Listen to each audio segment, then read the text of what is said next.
नाज़रीन ते बी अहम खबर आवाज़ शेयर कनालूं तो वफाकी वजीर फवाद चौधरी और फारूक हबीब के बयान ते पीपी जे मरकजी इतलात सेक्रेटरी MNA शाजिया अता मरी जो रद्देमल ज़ाहिर थियो है। पीपी जे मरकजी इतलात सेक्रेटरी शाजिया अता मरी चयो तो कूड़ ॻाल्हाइण जी नौकरी फवाद चौधरी और फारूक हबीब के मिले।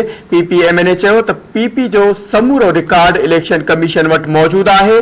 सदस्य चवणो हो तो तहरीक इंसाफ के वधीक फंडिंग यहूदीन और भारत में मिले थी। खबर के हवाले से अवां खे हिकु भेरो ॿीहर ॿुधाईंदारूं। या अहम खबर है अवां सां शेयर कंदारूं। पीपी अगवान जो रद्द अमल साम्हूं आयो है। वफाकी वजीर फवाद चौधरी और फारूक हबीब जी प्रेस कॉन्फ्रेंस से शाजिया मरी पंहिंजो रद्द अमल ॾिनो है। वफाकी वजीर फवाद चौधरी और फारूक हबीब के बयान ते पीपी जी मरकजी इतलात सेक्रेटरी MNA शाजिया अता मरी जो रद्द अमल साम्हूं आयो है, जे बाबत अवां खे आगाह करे रहिया आहियूं। पीपी जे मरकजी इतलात सेक्रेटरी शाजिया अता मरी चयो तो कूड़ ॻाल्हाइण जी नौकरी फवाद चौधरी और फारूक हबीब के मिलण घुर्जे। पीपी MNA चयो तो पीपी जो समूरो रिकॉर्ड इलेक्शन कमीशन वट मौजूद है। तफसील मालूम कंदासीं। धरती TV कराची जो रिपोर्टर इमदाद सुमरा असां सां लाइन ते मौजूद है। इमदाद अपडेट कजो वधीक छा चवण हो पीपी अगवान जो?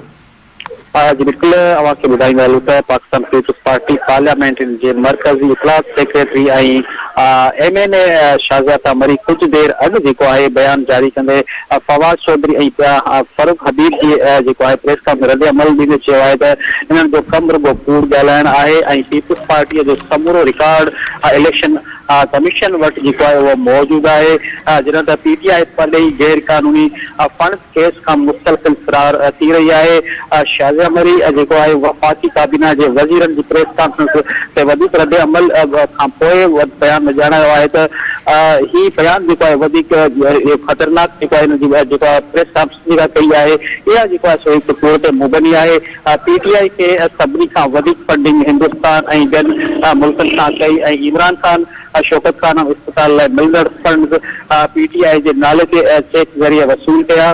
पीपल्स पार्टी जे मुखालफ़न के उसामा बिन लादेन पार्टी के फंडिंग न कई, जॾहिं त PTI इलेक्शन कमीशन के ममनू फंड बाबत फैसलो रोकण लाइ ब्लैकमेल करे रही है ऐं हुकूमती जमायत PTI इलेक्शन कमीशन का दर्जन अकाउंट चेकिंग उहे लिकाया। असल बयान मूजिब हुकूमत का सवाल कंदे चयो त हिंदुस्तान ऐं यहूदीन PTI के कहिड़े बुनियाद ते फंडिंग कई है। जी इमदाद सुमरा अपडेट कर ले अवां जी वॾी मेहरबानी।